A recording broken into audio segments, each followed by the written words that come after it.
Okay, good afternoon. Welcome back from the break.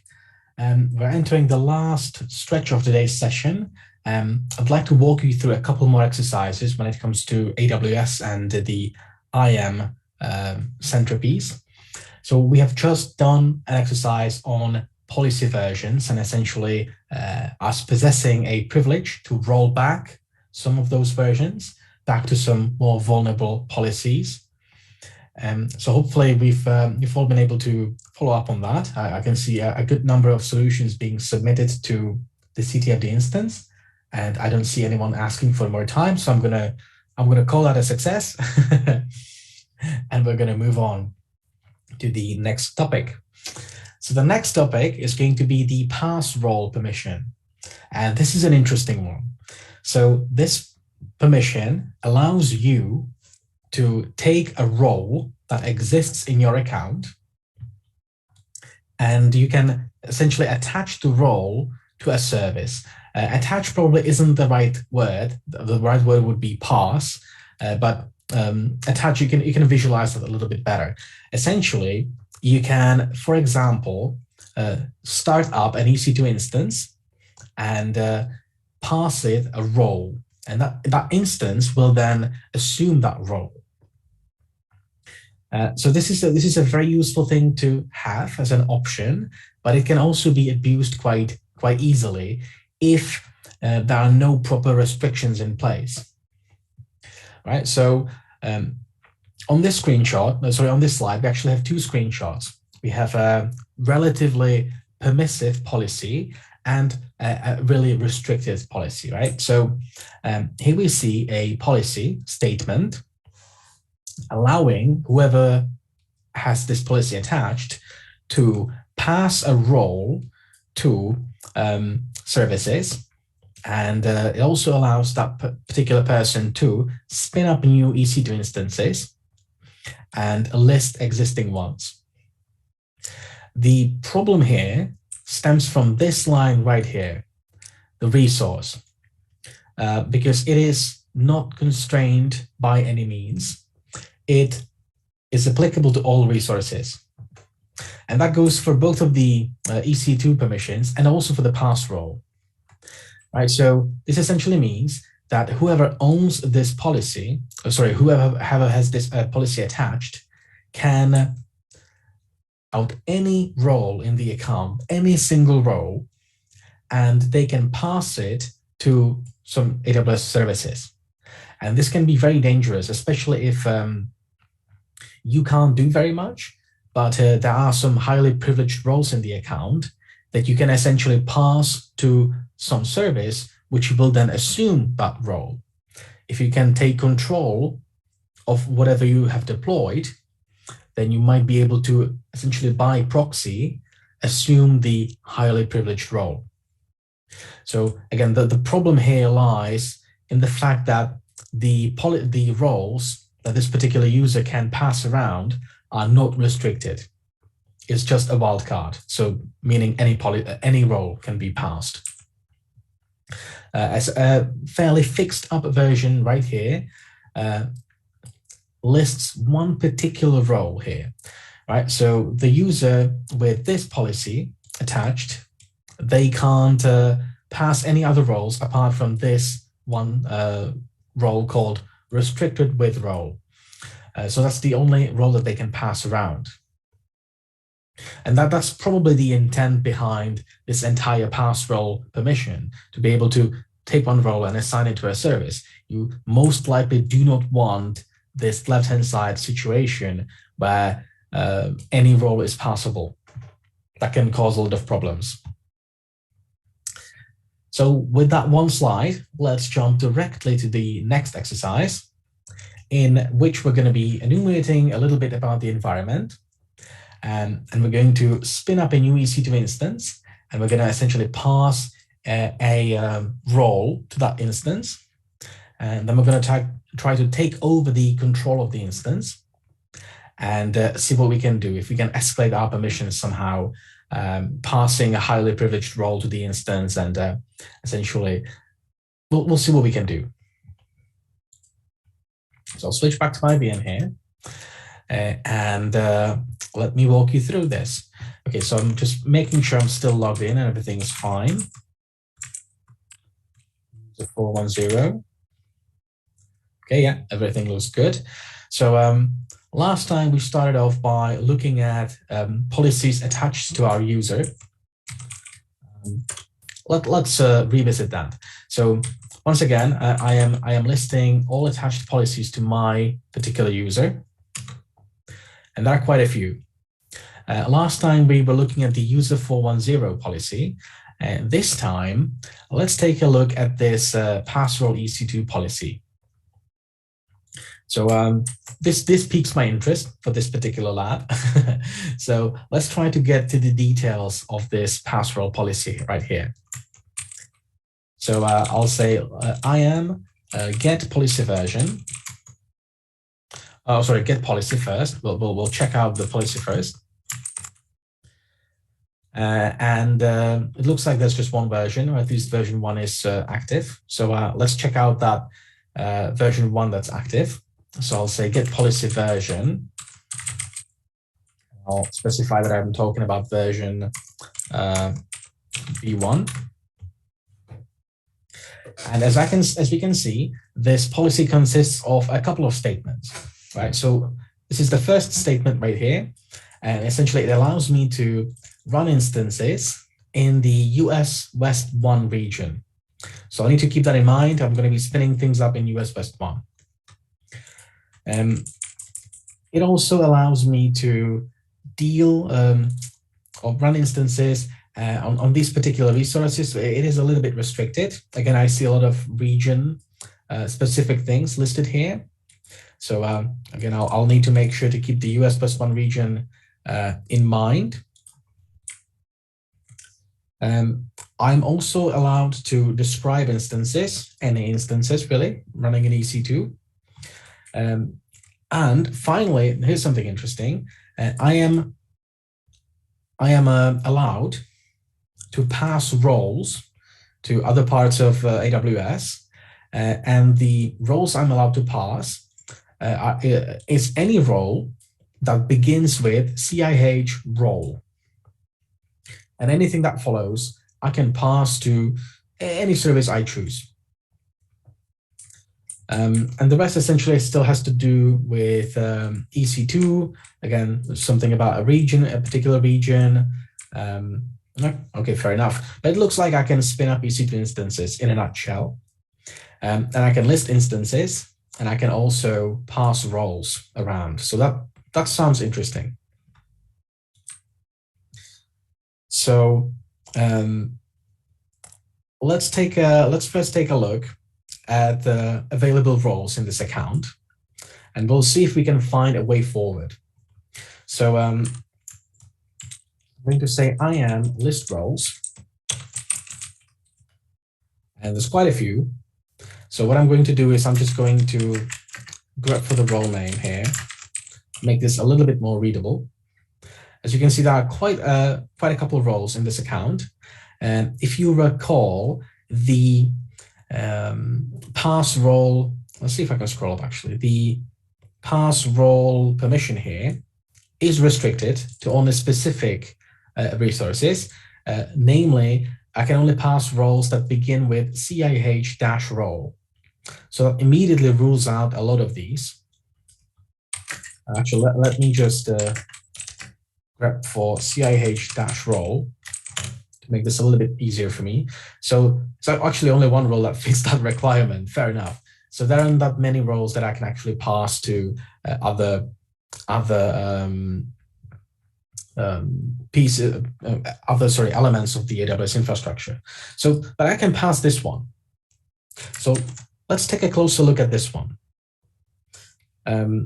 Let's take a look at what kind of policies are attached to this role. So for that, I will say AWS /profile.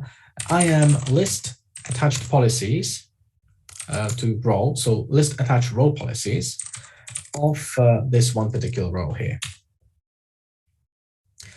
Okay, so this role that I can pass around has a policy attached to it called CIH pass role as to group, which sounds interesting. It looks like we can do some group membership management through this policy. So let's take a closer look at this policy actually, and see what we can do with it. So I'll say get policy, and I'll just copy in this ARN right here. So again, it's version 1 is active. So let's take a closer look at that one. So I'll get policy version ID is v1. And let's see what this policy allows people to do. So this policy allows people in that particular group that's got this attached, in the role that has this policy attached, anyone with this role can essentially use this add user to group permission on this particular group. Okay, interesting. So if you remember, add user to group is one of those interesting permissions. Add user to group. It's one of those interesting permissions that can allow whoever has this permission to mess with group assignments and group memberships. So maybe if there is an interesting group in the system, we can add ourselves to that group. So let's take a look. Let's list the groups in this account. So once again, say IAM list groups. Sorry. So there's just one group here, and it's called CIH secret. So okay, fair enough. That's interesting. So let's see if we can learn about this group and what it can do, or what people in this group can do. So I'll say IAM list attached to group policies. Group name is CIH secret. And this group has a policy attached to it that's called CIH password group secret policy. Again, not very descriptive. Don't know what it does. So let's find out. So once again, let's do get policy on this, and let's see what kind of permissions laid inside. So once again, it's in version 1, so we're going to be grabbing version 1 of this policy. So I'll say get policy version. Version ID is v1. Actually, it even had a description here. It says this policy allows this policy allows users to list the secrets available in the US West 1 region. So that sounds interesting. And indeed, looking at the policy permissions, actually looking at the statements, we can see that anyone in this group can interact with secrets manager. So they can describe secrets and even get the clear text value of secrets, and they can list secrets as well. So that's interesting. So anyone in this group has elevated access to a service called Secrets Manager. Now that's kind of like Key Vault that we looked at this morning. So this already looks very interesting. So we would ideally like to end up in this group. So we can try to add ourselves to this group. So let's say AWS profile, user 410, IAM, add user to group. Group name is CIH secret, I believe. If I'm not wrong, CIH secret. CIH secret. And our username is user 410. So yeah, it was never going to be that simple. I do not have the permissions to add myself to a group, but I did identify a role in this account that does have those permissions. And even though I don't have that role attached to me, I can't leverage that role. I can pass that role to other services. And also we have seen that I can spin up EC2 instances. So here's the plan of action. I will try to spin up an EC2 instance and give it this interesting role that I found. Give it this interesting role that I found, the CIH role pass role. And then I will use that EC2 instance to essentially and effectively gain the permissions stemming from this role. And I'll use those permissions to add my user account to this group called chsecret, which will allow me to elevate my permissions and interact with secrets manager and hopefully read some hidden secrets which exist in the secrets manager. Okay, so that's quite the plan. Let's see if we can pull this off.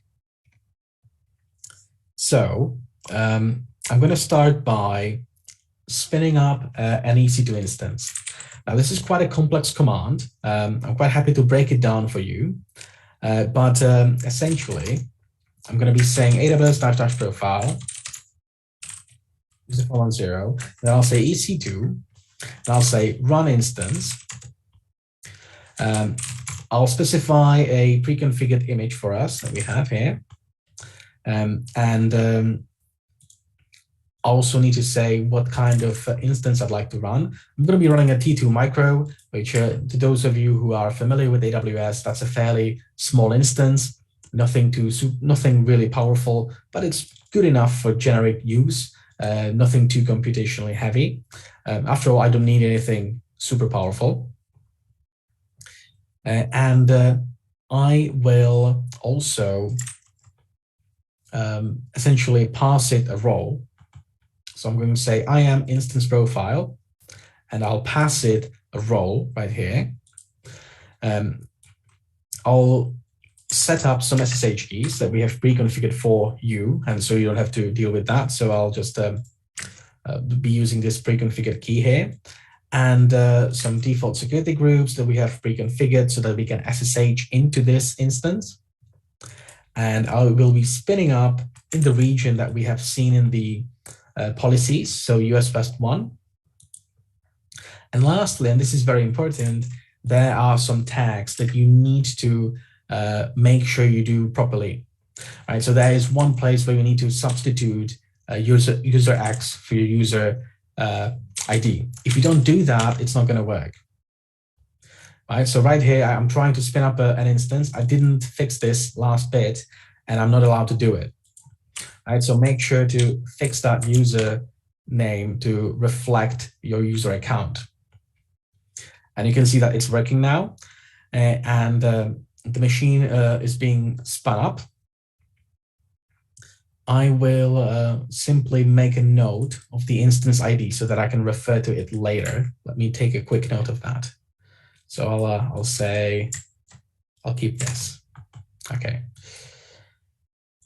Okay, so it's going to take a minute, maybe 2 or 3 minutes for this machine to spin up.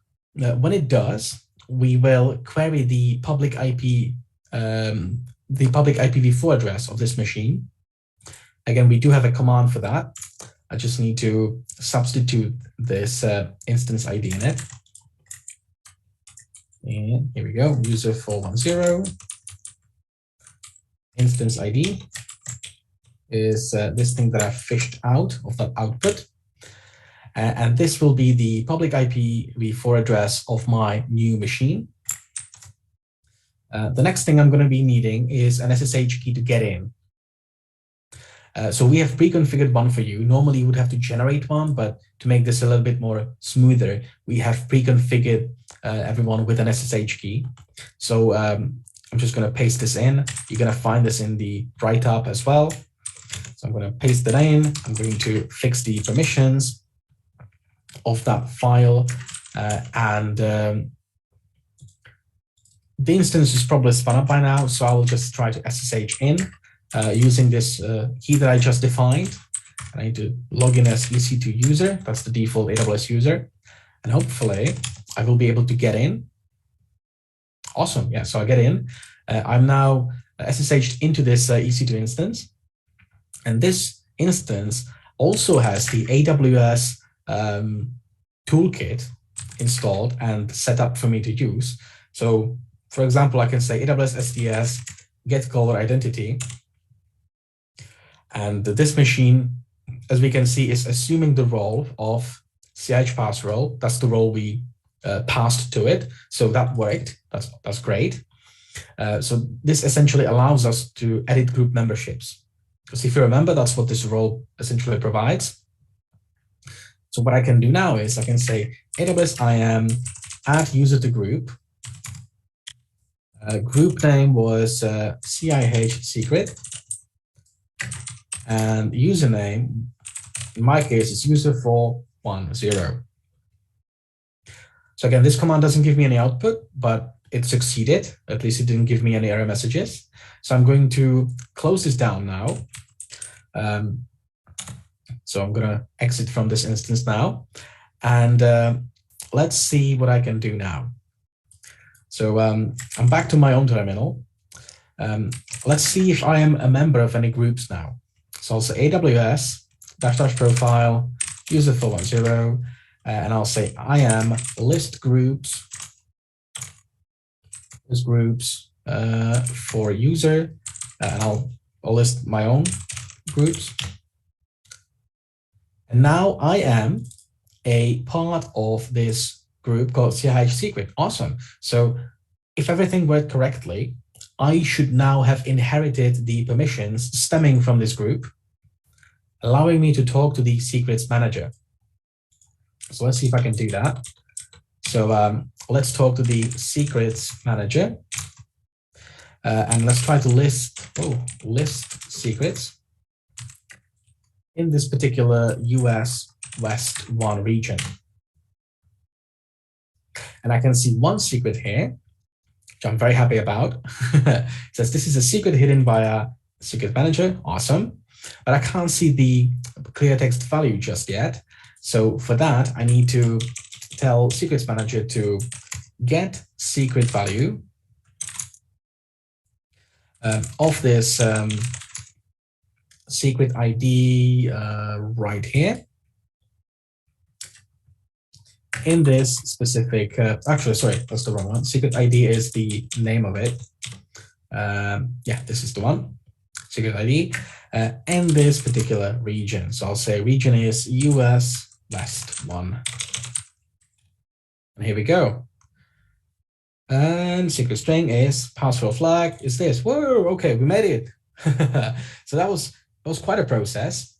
I hope you were able to follow, because now it's your turn to essentially have a look at this and do your best. So in this lab, you will be spinning up an EC2 instance. There are two things that I'd like to note. Firstly, please make sure to edit the command from the MD books properly. So substitute obviously your profile number or your profile name and the tag at the very end. Otherwise, it's not going to work. If it's going to give you an error like this, that means there's a typo in your command. You can let us know and we will help you troubleshoot, but that's probably the reason. And you're also only allowed to spin up one instance. If you're going to start spinning up more than one instances, the instances will keep getting terminated. So do not run this command many times because that's gonna essentially make it very difficult for you to work with the lab. So every couple of minutes, if there are multiple instances running for any particular user, those will be terminated. So please only run this command once and make sure to substitute your user ID correctly, and it should work for you just fine. Okay, so that's it. This is quite a big one. So I'm going to say at least 20 minutes for this. And depending on how we're doing, if everyone is, I don't know, ready, done with it super quickly, then we can move on quickly from this. But I'm getting the sense that this is going to take a while. So I'm going to say good luck. We're going to be obviously here, me and Manish, helping you out. So please let us know on Teams if you're facing any issues with this. But I'll put 20 minutes on the clock, and I'll wish you good luck. So I'll see you in 20 minutes.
All right, so I can see 7 people have finished the lab. So what are we saying? Would you like to have a little bit more time, or would you like to move on? Um, Again, like any kind of reaction would be on the Teams poll would be super appreciated. As I don't know if people are still working on this, I don't want to take away their time, but yeah, I see 7 people completing this already. User 414 being the quickest as per usual, so congrats, well done. Um, but yeah, okay. So the general consensus is either done or not done, but we can continue. Okay, cool. Right then, so let's continue. All right, so the next scenario, we're going to be looking at cross-account interactions. So this is a quite common occurrence, especially in AWS, where it is quite normal to have a lot of different accounts, possibly all sort of joined into one organization, but still have different accounts. It's a very good defense in depth strategy, and it's also a very good strategy for segregating things sort of organizationally and just logically grouping things. So you'll see that quite a lot in AWS. And as such, you sometimes need to sort out cross-account interactions. For example, if you have an account, that's this one on the left-hand side here, with a lot of people in it, and you've got accounts for example, development and production and monitoring and logging, maybe there are no real users in those accounts. And the way you manage things within those accounts is that users from your main account assume a role inside of that target account. So that's quite a common occurrence. The account with the people in it is called the trusted account. And the trusting account is the account which has a role you will be assuming. So assuming a role is kind of like sudo. If you're familiar with that Linux utility, you're just essentially assuming a role. Could be in the same account, could be cross-account, depends on the implementation. But cross-account is usually more interesting. So assuming a role has to do with the IAM assume role policy permission. And again, this is defined through IAM policies. And I'm actually going to show you a little demo. Essentially, when you edit the policy, you can determine whether a particular role exists in the target account. And you should always try to limit the role to be assumed to one particular role, not, again, using a wildcard. Just like we've seen with the pass role example, with assume role, you also want to allow people to assume a specific role, not any role. That's usually not a good call, because once again, there could be a vulnerable role, like a really over-provisioned role. And if people can assume that one, they might be able to do harm to your account. Okay, so how do we determine that a role exists? Actually, it turns out that if you construct a policy like this and you plug in a role name right here in this particular account, if it does not exist, when you try to save this, AWS will give you an error message saying, this does not exist. Sorry, you can't save this policy. On the other hand, if it does exist, this entire thing will save, and you'll get a green bar at the top saying, yeah, that's fine. So you can actually use this to essentially enumerate roles across accounts, which is an interesting thing to do. Can actually do a really quick live demo, I believe. Let's check this out. I'm going to switch back to the browser here. Hopefully I'm still logged into the AWS console.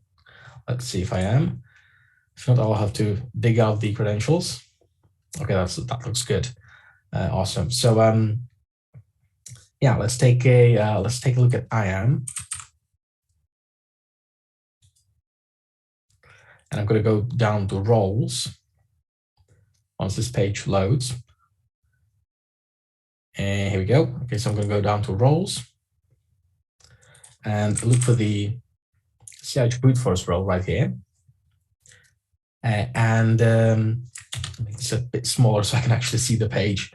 Go to trust relationships, and here I can, this is essentially the same thing we've seen on the slide, but I just wanted to show you like how it actually happens live, not just on a slide somewhere. So essentially I can keep editing this policy and you know, maybe this is called a super admin role, something like that. Try to save it.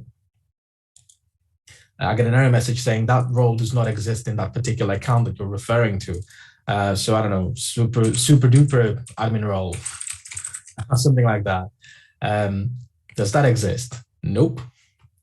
But this CIH cross account S3 read limited role, we have determined that that exists, because if I put that in and I try to save this, again, I get a green bar saying this is fine and that policy has now been saved. So we know that at the very least, this role exists. We may not know of any other roles, but we at least know that this one exists. And that's going to be our starting point, actually.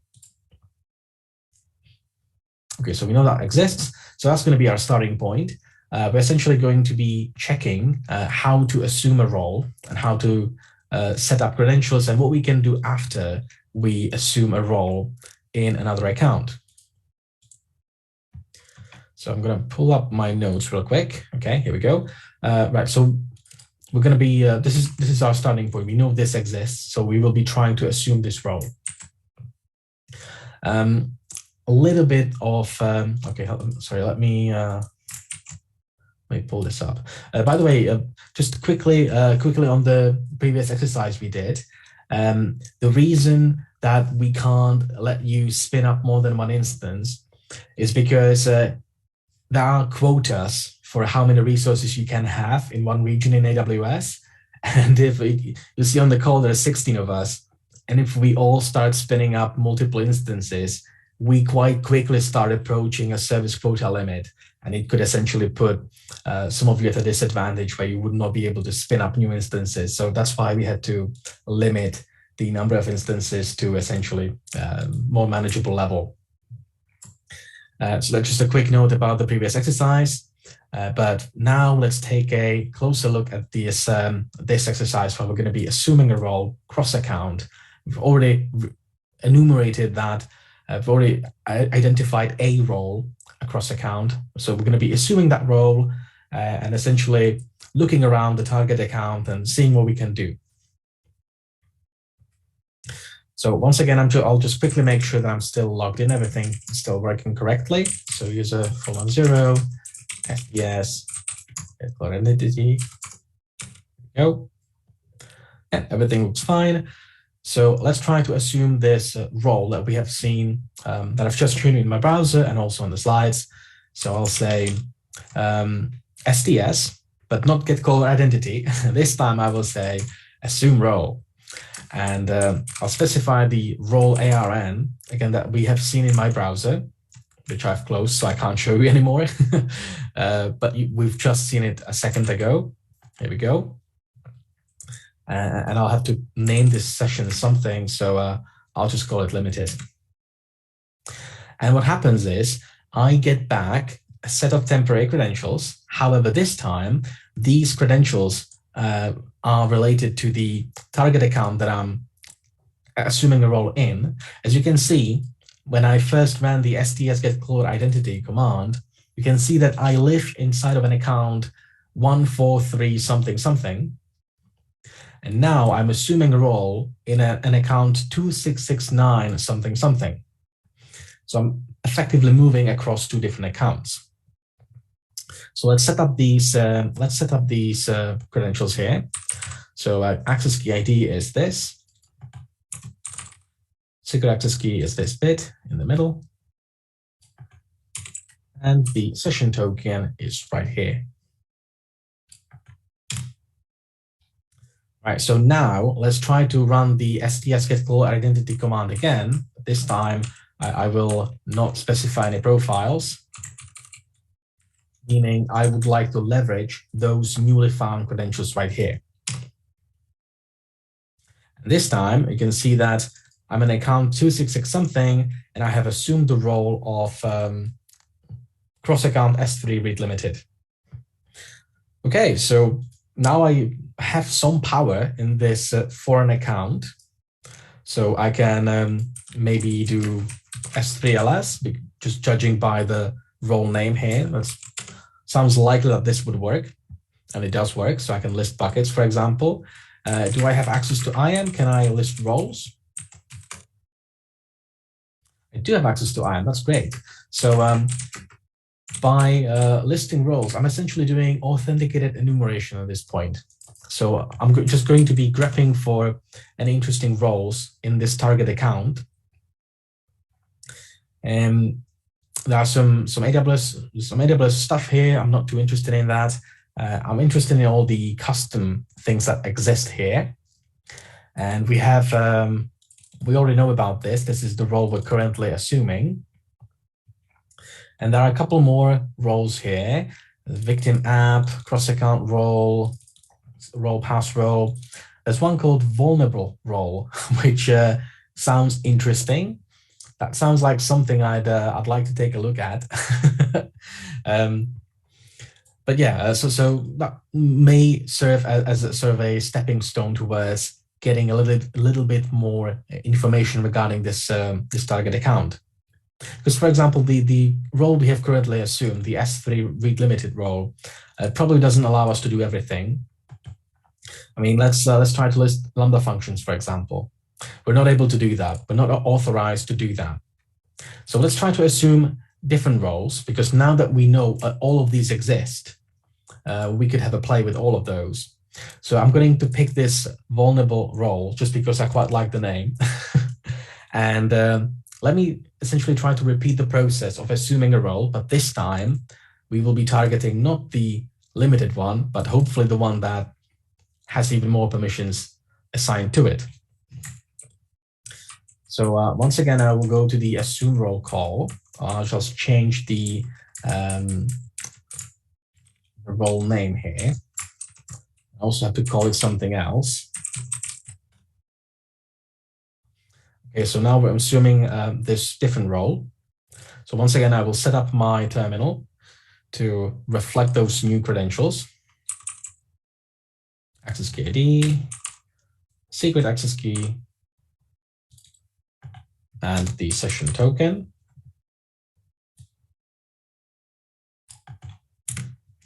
All right, let's verify that it worked. Okay, it did work. That's great. Again, we're in the foreign account 266 something, and we're assuming a different role this time.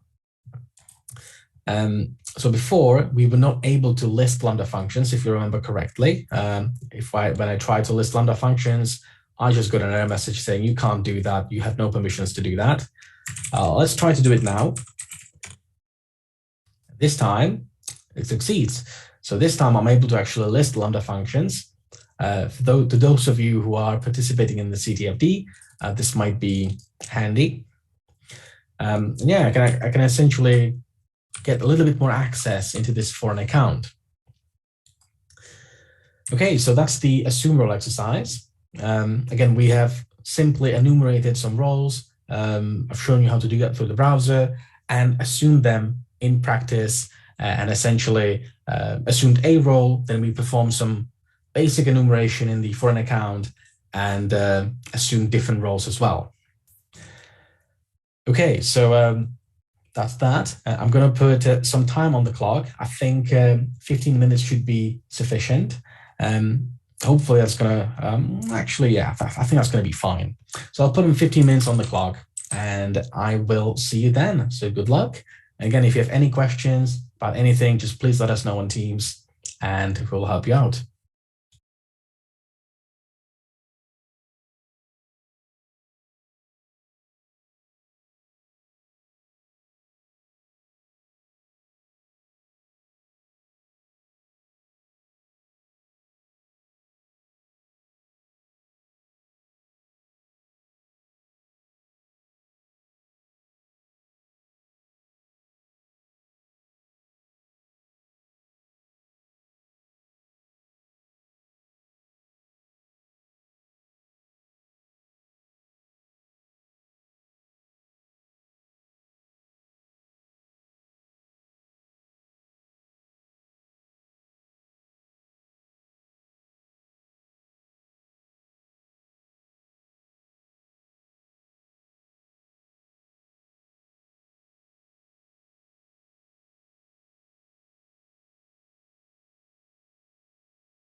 All right, so that's the time up.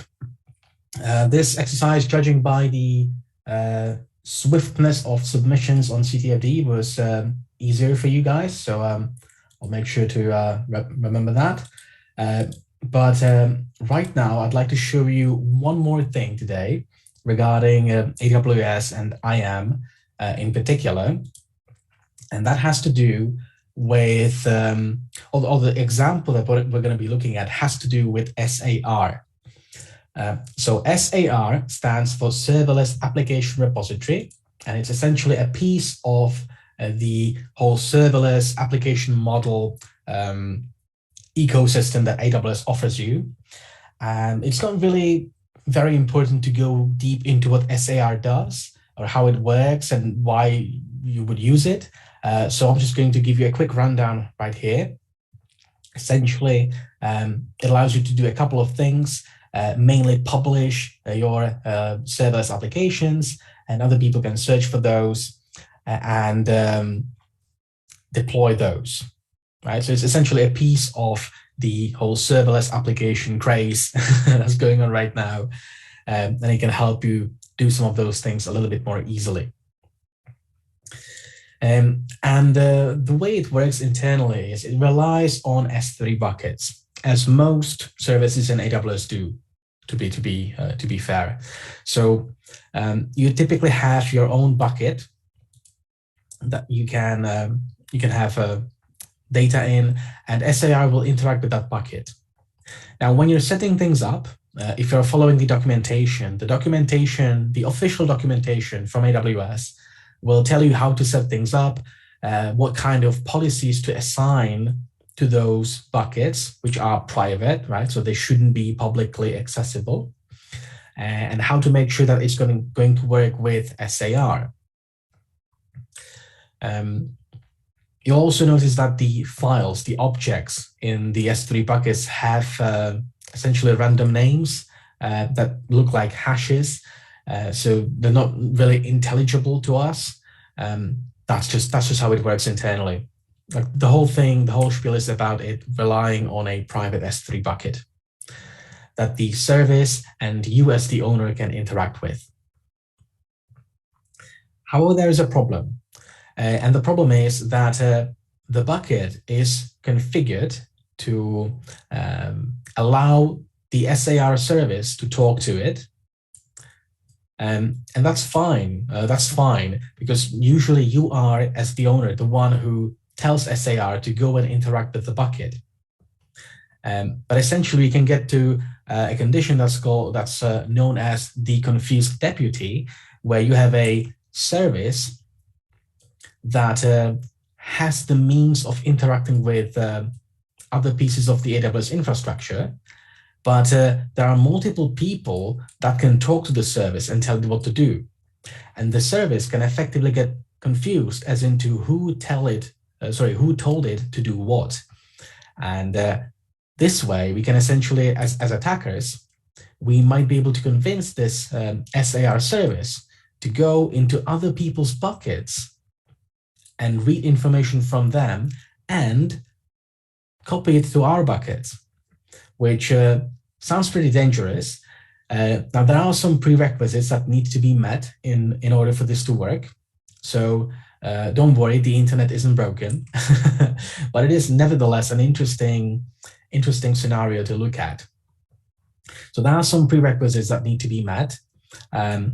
If we're going to execute this attack against a victim of our choosing, we will need to know the bucket's name that they use, and also the object file in that bucket. And those are fairly random, as we've seen here. So there are some prerequisites. This isn't internet breaking technology, but it does show some gaps in measures that AWS has put forward, and it can actually endanger some data in some cases. It's an interesting piece of research that's also been presented at Blackhat. This is a relatively fresh research. This is from autumn/winter last year. So this is still quite fresh. And it's still an area of active research. We're talking in this instance about the SAR service, but there are more services that are susceptible to this kind of attack, where essentially us as attackers convince a trusted service to, instead of reaching to our own buckets, to go and fetch something from someone else's. So let's just take a look.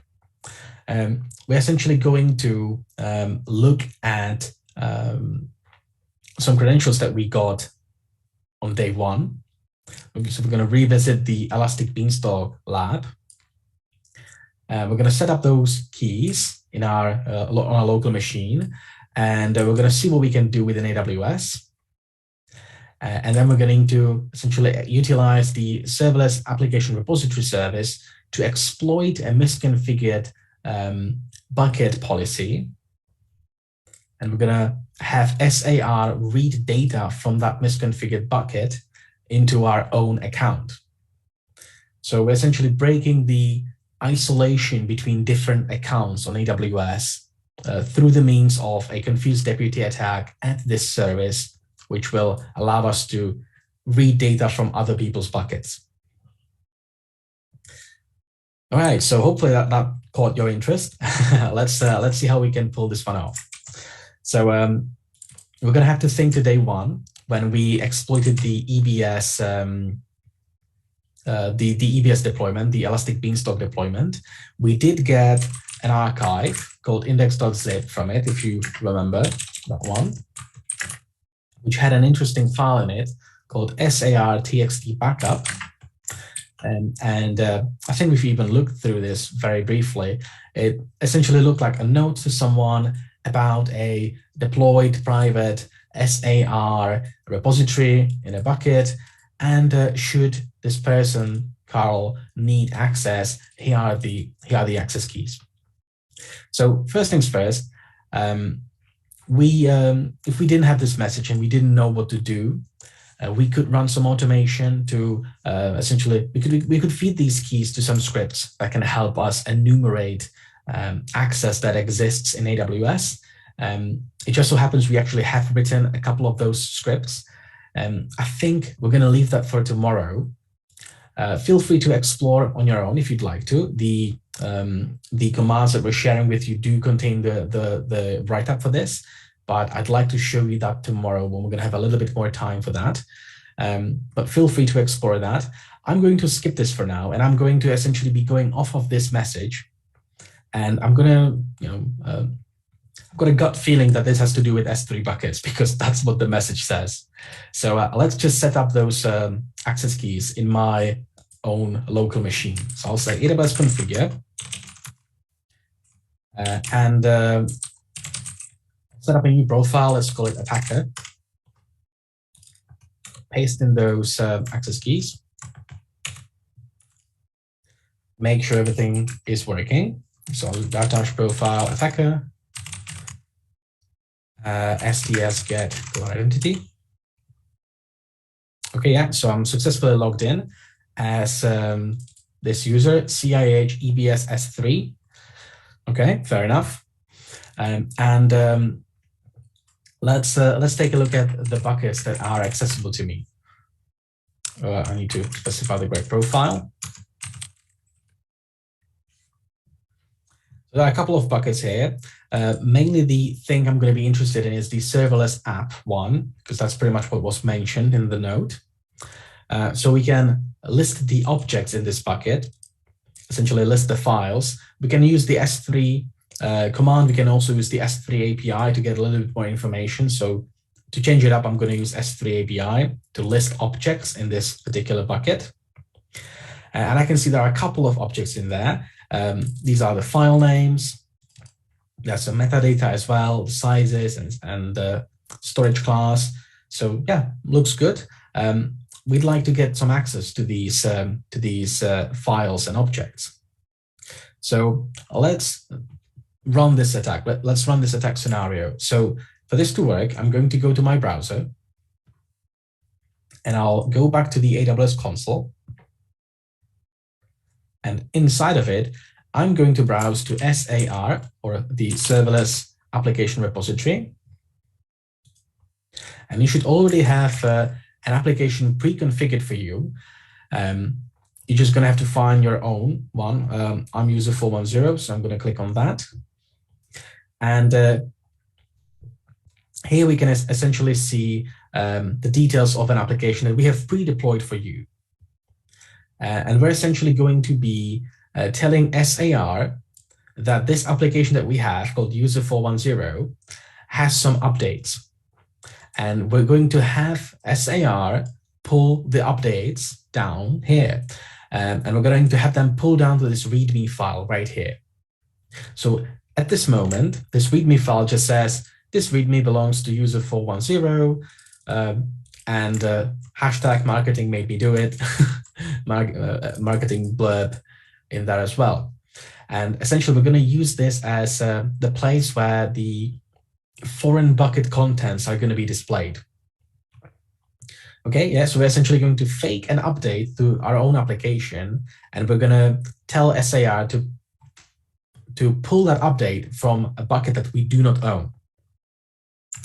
So how do we do that? Well, we quite simply say AWS, and again, I'm doing this in my own account, so I'll say profile user 410, and I'll say serverless repo, update my application. The application is the one that has already been pre-configured for us, so I can essentially grab this ARN. And I'll say the README URL, please grab the file from, and now I'll specify the foreign bucket. If I can copy and paste, 1 second.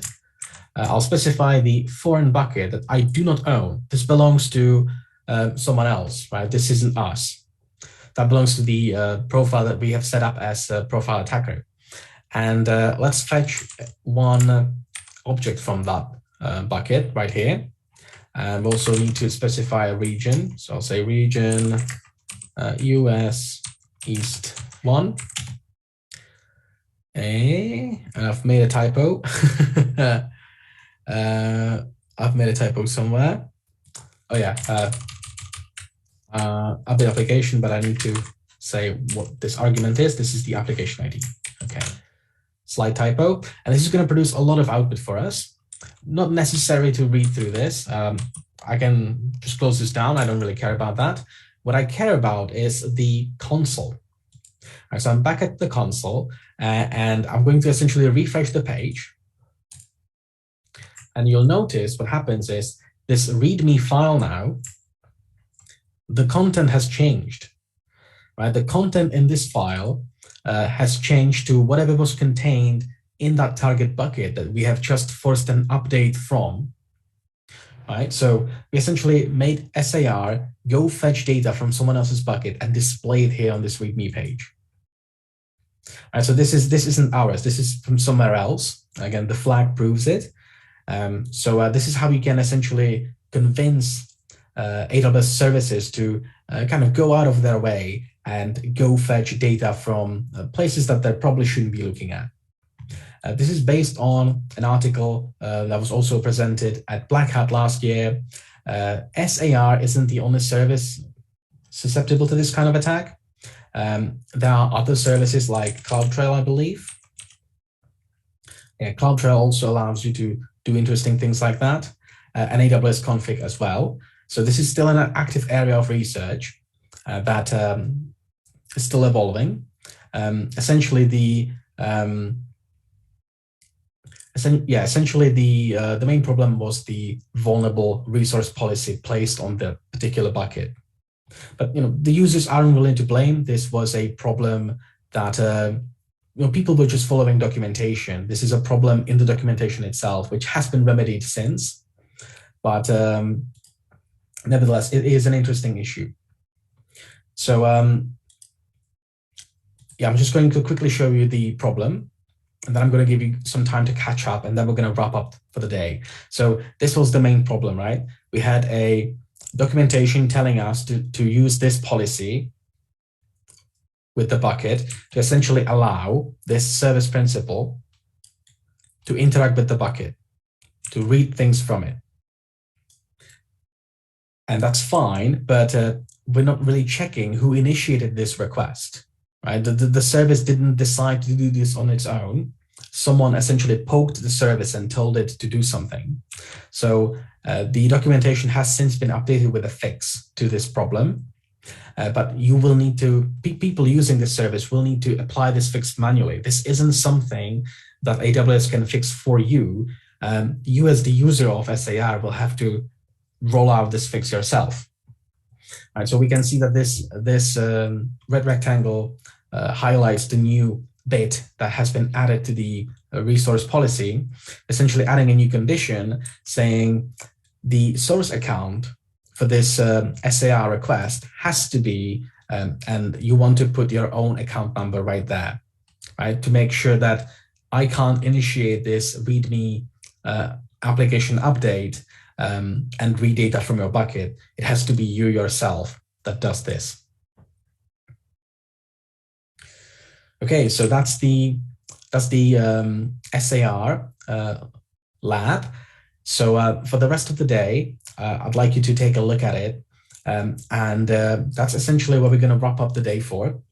I'm just going to give you some time to catch up on this. You might find this interesting. Again, if you'd like to read a little bit more about it, there's a link in the slides to this. I'm happy to post this link on Teams as well. But this is pretty much going to be it for us today. I'll give you some time to catch up on the commands, and we'll stay here for the rest of the day for about 11 and a half more minutes. And tomorrow, we're essentially going to continue talking about containers and Kubernetes and things like that. So I'll give you a couple of minutes. We'll stay here to answer any questions, and we're officially going to wrap up in about 10 minutes. So good luck.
All right, so that's 10 minutes up. And this concludes today's session. Actually, if you'll allow me to quickly go over 3 more slides, and then we can wrap up the module and say goodbye for the day.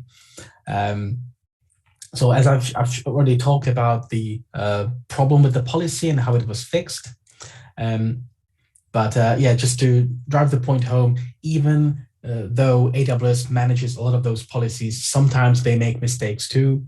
There was a well-known mistake with the Elastic Transcoder offering where one of the policies included the IAM put role policy permission, which, if you recall, that is one of the shadow admin enabling permissions. So they essentially had to roll out a brand new policy, again, to guard against people rolling back changes and abusing those permissions. It was just easier to essentially roll out a brand new policy. So these things happen from time to time.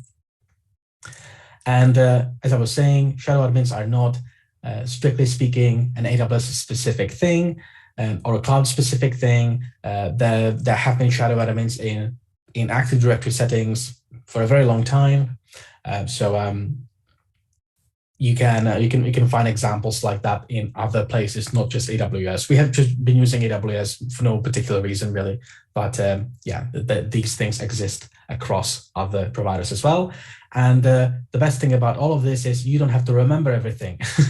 You can use tools that can help you identify privileged accounts or accounts that maybe do not look privileged on paper, but actually there could be a shadow admin account hiding beneath the surface. Okay, so that brings us to the very last slide, essentially just some generic defense tips about the least privilege principle model. Principle of least privilege. That's what I meant to say. Principle of least privilege or least privilege model, depending on how you want to say it. That really does help out a lot. We have seen that throughout this training, really, that over-provisioning permissions never leads to anything good. MFA is always a good option to go with. Again, we would struggle with some of these attacks had MFA been enabled. And once again, really high privileged accounts like the root accounts and super admins and tenant admins really never ever should be used. These things are good for initial setup of your account, for setting up budgets and billing alerts, and creating a couple of lower administrative accounts, and then to never be used again, unless you need to change, for example, your billing policies and things like that. That really is the only good use case. Really should not be using those accounts whatsoever. And shadow admins can be hunted for by automated means, because once again, there are only a set amount of ways that a shadow admin can abuse their privileges, and those are well documented. So you can use tooling or you can do things manually, but you should be doing that periodically. And that brings us to the end of this module and the end of today as well. So tomorrow we're going to be looking at post-exploitation in cloud. We're going to be doing a lot of interesting things in cloud, looking at things like snapshots and stealing snapshots and doing some digital forensics. We'll also be talking a lot about containers and Kubernetes. So that's going to be a big part of today. We're going to be talking a lot about Docker and a lot about Kubernetes. So that's the plan for tomorrow. Thank you very much for attending the session today. And I wish you a wonderful evening. And I'm looking forward to seeing you tomorrow. So thank you very much for sticking with us today. Yeah, see you tomorrow.